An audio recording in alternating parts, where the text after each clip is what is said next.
Hola, bienvenido a Pixoguías. Somos Rodrigo y Sofía y este es un video resumen en donde mostraremos únicamente los reactivos del área que pudiste ver en el título de este video.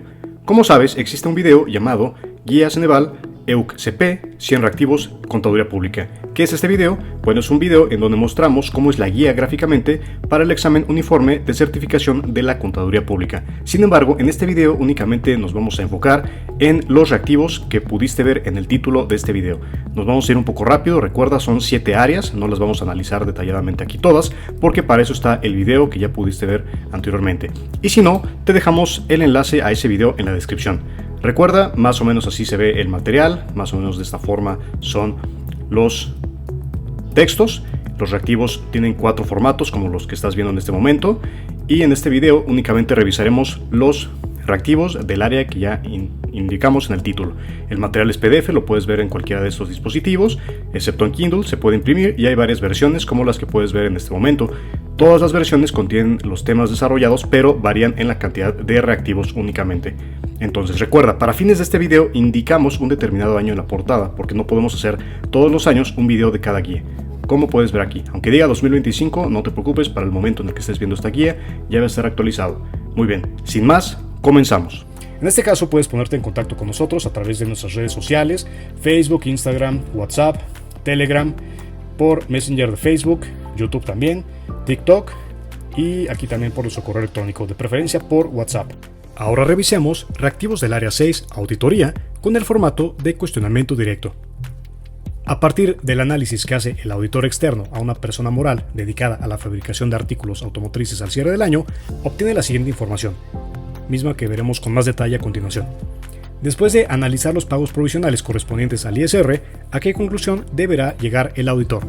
Entonces tenemos aquí los meses de enero a diciembre, los honorarios pagados, la retención, tipo de declaración que es normal, total pagado, fecha de pago y el banco, que es Banamex, o ya sea Citibanamex, Bancomer o BBVA Bancomer, y Serfin, en este caso sería Santander Serfin.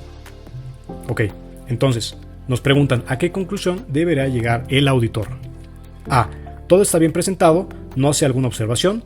B. Se hacen observaciones acerca del elevado gasto para el pago de honorarios. C. Se observa que el pago deberá realizarse siempre en un solo banco. D. Se observa que deben pagar las diferencias entre el pago y la retención, así como la respectiva actualización y recargos de los pagos no hechos a tiempo. Respuesta D, justamente esa. Entonces, dice así. Se analizan las columnas de retención total y pagado. Entonces dice, en varios meses el total pagado es menor que la retención.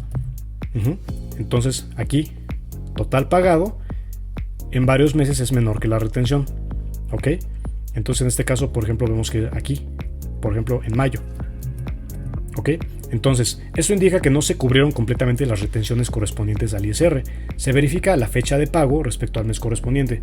En algunos casos, los pagos se realizaron fuera del plazo establecido. Por ejemplo, diciembre se pagó hasta enero. Por ejemplo, diciembre se pagó aquí, en enero del 2021. Esto genera obligaciones adicionales de actualización y recargos. Considerando lo anterior, el incumplimiento en los pagos y las diferencias entre los montos pagados y retenidos generan obligaciones fiscales adicionales. Bueno, la explicación detallada está aquí. Vamos a revisarla con calma. Dice, 1. Comparación entre las columnas retención y total pagado. Entonces tenemos aquí las retenciones. Vemos que en enero hay una diferencia de 69 pesos no cubierta, para febrero de 9, en abril también, septiembre de 400 no cubierta, y en diciembre pues es de 90. Estas diferencias implican que no se cumplió con el pago completo de las retenciones de ISR correspondientes a esos meses, lo que automáticamente genera un incumplimiento fiscal.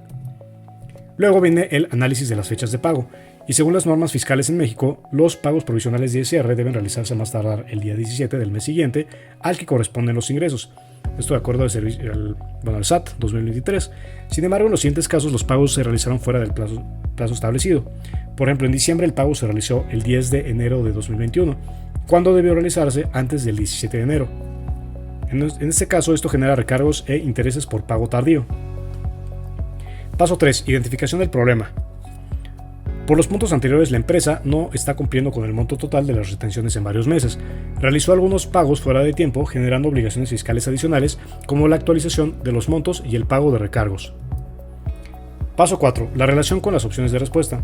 La opción A es incorrecta porque hay diferencias en los montos pagados y hay pagos fuera de plazo.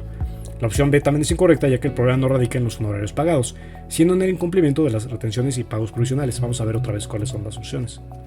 La A dice que todo bien, B que se hacen observaciones, C que el pago deberá ser en un solo banco y C que se deben pagar las diferencias entre el pago y la retención.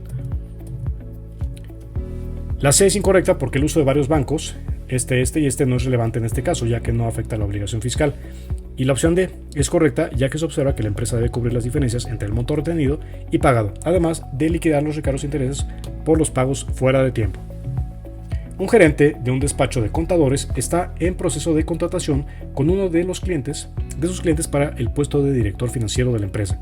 ¿Cuál es la salvaguarda aplicable para contener las amenazas de familiaridad e intimidación y evitar conflictos de interés? A. Solicitar la renuncia del gerente del despacho.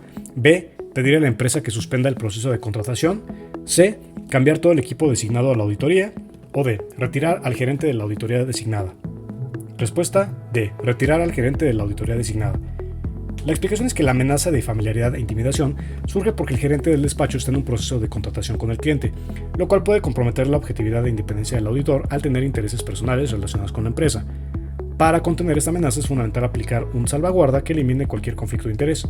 Retirar al agente de la auditoría designada es la opción más adecuada ya que permite que el proceso de auditoría continúe de manera imparcial sin que la relación personal del gerente interfiera en las decisiones profesionales.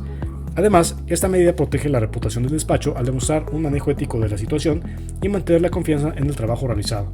Esto con base en el Código de Ética Profesional IFAC. Al ser auditada una compañía minera, se detectaron los siguientes riesgos en el proceso administrativo y contable: mala actitud de la administración para efectuar el control interno, debilidad en los métodos para asignar autoridad y responsabilidad en el control interno, y falta de definición de métodos para supervisar y dar seguimiento a los registros contables. ¿Cuál es el elemento de control interno que los genera? Ambiente de control, evaluación de riesgos, sistemas de información y comunicación o procedimientos de control. Respuesta A. Ambiente de control. La justificación es que los riesgos señalados están relacionados con la actitud y las acciones de la administración, como la falta de compromiso para implementar el control interno, la debilidad en la asignación de autoridad y responsabilidad y la ausencia de métodos claros para supervisar. Estos factores forman parte del ambiente de control que constituye la base para la efectividad en cualquier sistema de control interno, y sin un ambiente de control sólido, los demás componentes de control interno no pueden funcionar correctamente. Puedes ponerle pausa al video para revisar la explicación más detallada. Entre los elementos del ambiente de control de una entidad hay diversos factores como las políticas, procedimientos y prácticas de personal. ¿Qué características deben tener dichas políticas y prácticas para garantizar que el ambiente de control sea adecuado y responda a las necesidades específicas de las empresas? A. Conocer el grado en que se utilizan, la complejidad del entorno y la importancia de los sistemas para la entidad. B. Asentar por escrito las prácticas del negocio, de conflicto de intereses y código de conducta. C. Evaluar los métodos de control, promover un proceso formal de planeación y estar documentados adecuadamente. O D. Describir por escrito los puestos y actividades, contar con los canales adecuados de comunicación y mantener un programa continuo de revisión. Respuesta B. Asentar por escrito las prácticas del negocio, de conflicto de intereses y código de conducta. Puedes ponerle pausa al video para revisar la explicación. Durante una auditoría externa a una empresa metalúrgica, se restringió el acceso a información necesaria para cumplir con la revisión, y no se pudieron realizar pruebas supletorias o complementarias. ¿Qué tipo de informe debe emitir el auditor externo de acuerdo con las normas internacionales de auditoría? A. Sin modificaciones. B. Con salvedades. C. De negación de opinión. O D. Negativo. Respuesta C. De negación de opinión. La justificación es que cuando el auditor no puede obtener evidencia suficiente y adecuada debido a una limitación en el alcance de su trabajo, y esta limitación es significativa y generalizada, debe emitir una denegación de la opinión. En este caso, la restricción de información y la imposibilidad de realizar pruebas adicionales impide que el auditor exprese una opinión sobre los estados financieros, ya que no cuenta con la base necesaria para respaldarla. Respuesta C. Ahora veamos reactivos con el formato de completamiento. De acuerdo con las conclusiones que se presentan, determine el tipo de dictamen por emitir por el auditor externo. Bueno, tenemos este ejemplo que dice: Consejo de Administración de Compañías X SADCB. La administración es responsable de la preparación y presentación razonable de los estados financieros adjuntos de conformidad con las NIF mexicanas. Mi responsabilidad es expresar una opinión basada en mis auditorías. En mi opinión, los estados financieros presentan razonablemente la situación financiera. Dice A, desfavorable. B, desfavorable con párrafo explicativo. C, abstención. D, favorable sin párrafo explicativo. Respuesta D. Bueno, dice favorable sin párrafo explicativo. La justificación es que la opinión del auditor confirma que los estados financieros presentan razonablemente la situación financiera de acuerdo con las NIF mexicanas y no se menciona ningún aspecto relevante que requiera explicación adicional. Por lo tanto, el dictamen emitido debe ser favorable sin la necesidad de incluir un párrafo explicativo, ya que no existen salvedades, incertidumbres ni limitaciones en el alcance. Un auditor externo de los estados financieros de Sábanas SADCB, al 31 de diciembre, fue contratado para emitir el informe sobre la situación fiscal del contribuyente. Determine las revelaciones que deben hacerse en el informe sobre la situación fiscal del contribuyente en relación con el ISR y a partir de los siguientes hallazgos. Los pagos provisionales del ISR presentan diferencias en sus importes y además no fueron presentados en tiempo. La diferencia de dichos pagos asciende a 2.500. Los pagos del ISR por concepto de retención de fletes en el ejercicio fueron presentados adecuadamente. Las retenciones por concepto de honorarios a personas físicas no fueron enteradas ni pagadas a las autoridades correspondientes en tiempo y forma. El importe de dichas obligaciones asciende a 20.000. La compañía cambió de representante legal durante el ejercicio. Entonces, estos son los hallazgos. Bueno, entonces, las opciones son A. No se observaron diferencias de importancias. B. Se observó lo siguiente. Los pagos provisionales del ISR en su carácter contribuyente presentan diferencias a su cargo con un importe de 2.500 y asimismo dichas contribuciones no fueron presentadas en tiempo como lo establecen los reglamentos de la LISR y el Código Fiscal de la Federación. C. Se observó lo siguiente. No se han enterado ni pagado las contribuciones referentes a las retenciones por conceptos de honorarios a personas físicas, el cual asciende a 20.000 sin incluir actualizaciones y recargos como lo establecen los reglamentos ya mencionados.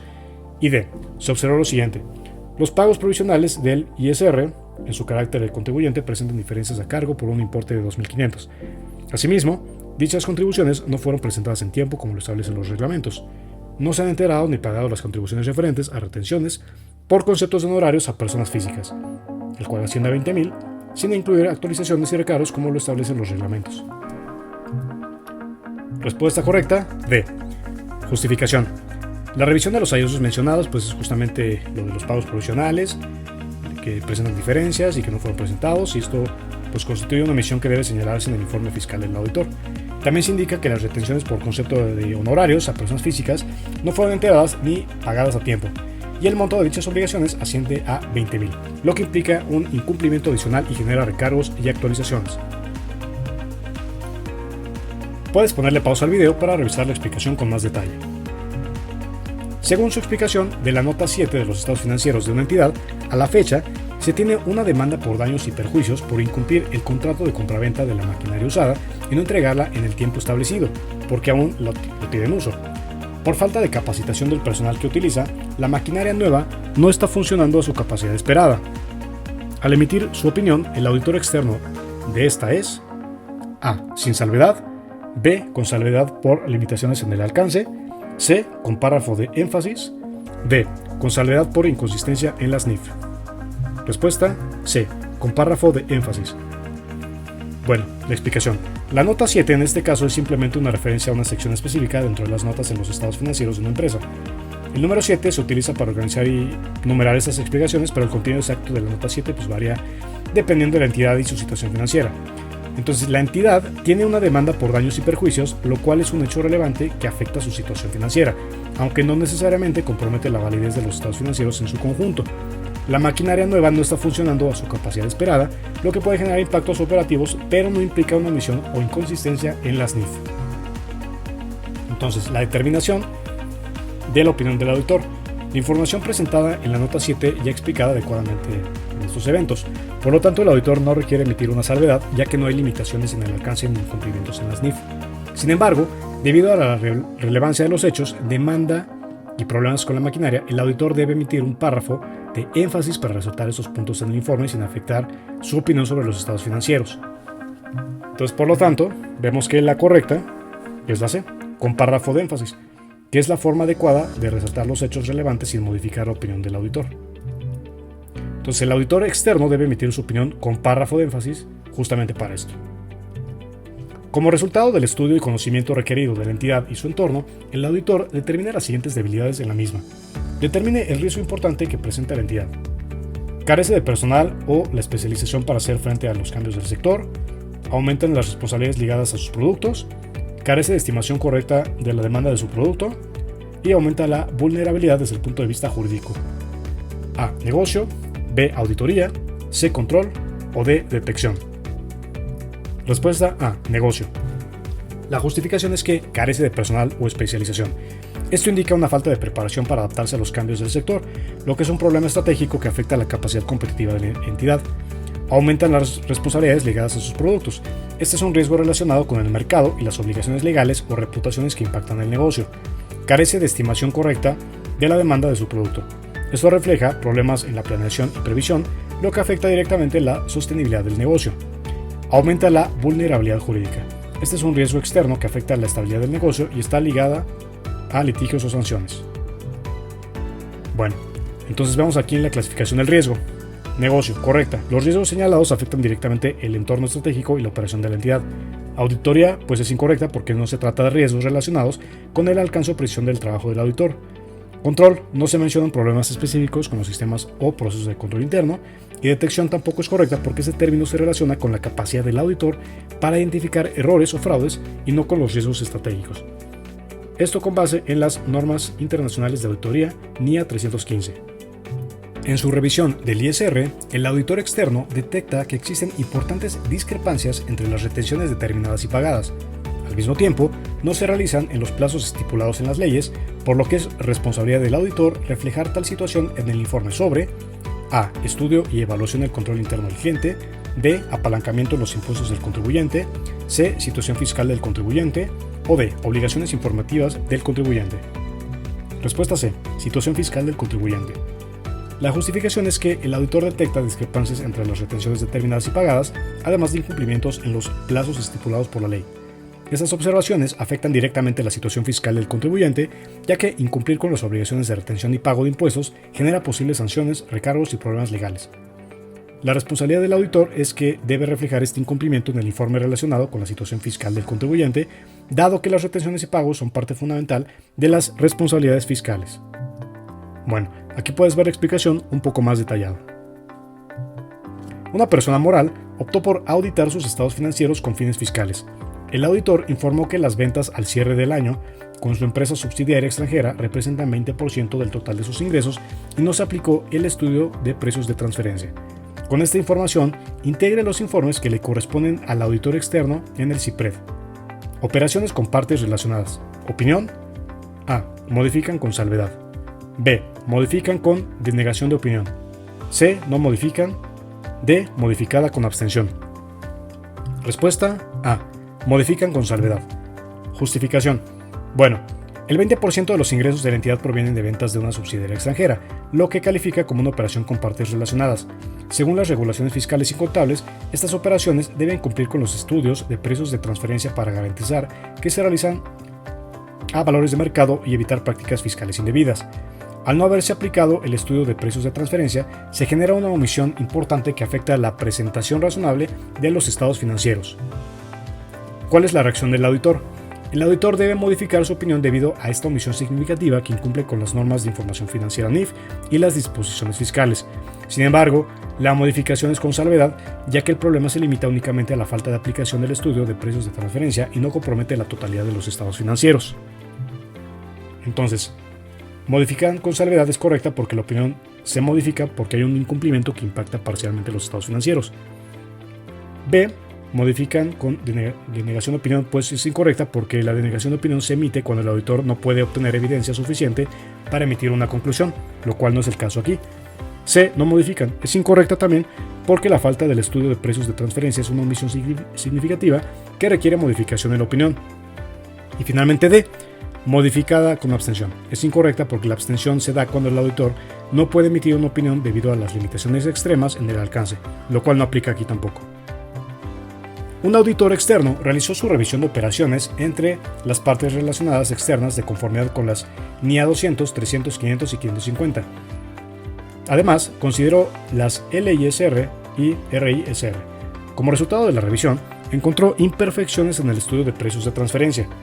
Para resolver esta situación, el director de administración le preguntó al auditor si le podía recomendar a alguna persona que realizara con perfección dicho estudio. El auditor terminó haciendo la revisión del estudio de precios de transferencia. Identifique el principio fundamental del Código de Ética Profesional que el auditor no cumple. A. Diligencia y competencia profesional. B. Objetividad. C. Integridad. O D. Comportamiento profesional. Respuesta B. Objetividad. Bueno, puedes ponerle pausa al video para revisar con más calma la explicación detallada. Ahora veamos reactivos con el formato de elección de elementos. Una compañía se dedica a la elaboración de botellas de plástico. Una vez realizadas las pruebas, la auditoría interna detectó una disminución de 15% en el volumen de producto terminado, pero la capacidad instalada se mantiene sin variaciones. Ordenen las partidas para revisar según el nivel de materialidad. Vemos que la respuesta es la D, y es 5, 2, 4, 1 y 3. Bueno, justamente este es un reactivo de ordenamiento. Es muy poco probable que te pongan reactivos de ordenamiento, más bien sería de elección de elementos, pero en el caso de que te pusieran de ordenar, justamente más o menos de esta forma es como te podrían venir, para que lo tengas en cuenta. Bueno, debido a la gran cantidad de pedidos que se elaboran manualmente para surtir los materiales solicitados por los clientes, la compañía decidió, a partir del ejercicio sujeto a examen, implantar un software con el que a través de Internet los clientes pueden acceder utilizando una clave específica y llenar ellos mismos el formato con sus requerimientos. De forma automática llegan al servidor de la compañía para surtir directamente dichos materiales. Para efectos de mitigar posibles riesgos, identifique los procedimientos adicionales. Vemos que la respuesta correcta es la C, y es 2 y 4. 2. Ratificar la confiabilidad de los sistemas electrónicos por medio de los resultados del estudio y la evaluación del control interno de TI. Y finalmente, 4.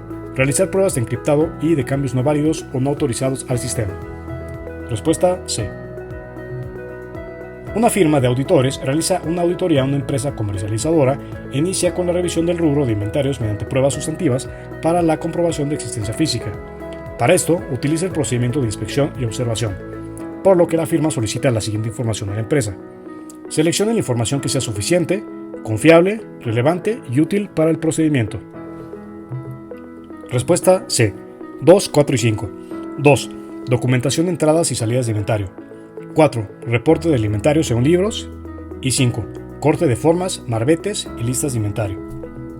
Puedes ponerle pausa al video para revisar con calma la explicación. Del siguiente listado, seleccione los incisos que utiliza el auditor externo en la elaboración del plan de auditoría de los estados financieros de una empresa al 31 de diciembre de 20X1. Respuesta B, que es 1, 3 y 5.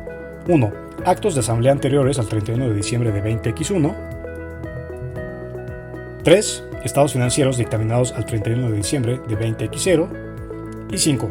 Manual de procedimientos y controles para la determinación del riesgo de control. Respuesta B. Puedes ponerle pausa al video para revisar con calma la explicación. Y finalmente, revisemos reactivos del área 6 auditoría con el formato de relación de elementos. Relacione los rubros o las cuentas señaladas que revisa el auditor con las pruebas de cumplimiento o sustantivos que son procedentes de una empresa comercial. Nos vamos a la respuesta que es la D y dice que es cuenta efectivo con la prueba de verificación de la corrección de los rendimientos. 2. Ingresos con la revisión de los controles sobre ventas de desperdicios de inventarios de activos fijos. Y 3. Inventarios con la comprobación de los embarques, verificando el costo de ventas de la corrección de los rendimientos. Respuesta D.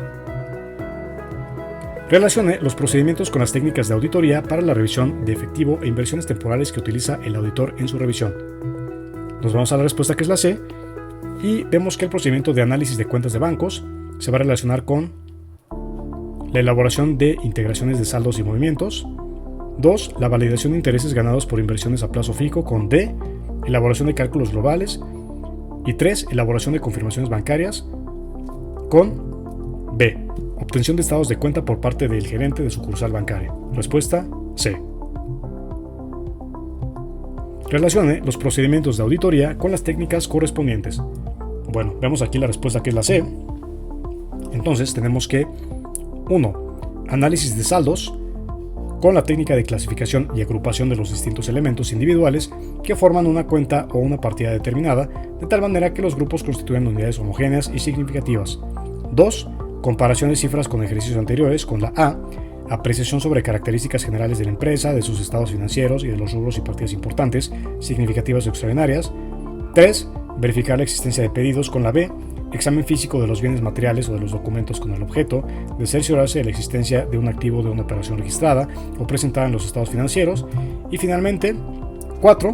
Presencia del pago de nómina, con D, presencia física de cómo se realizan ciertas operaciones o hechos. Respuesta C.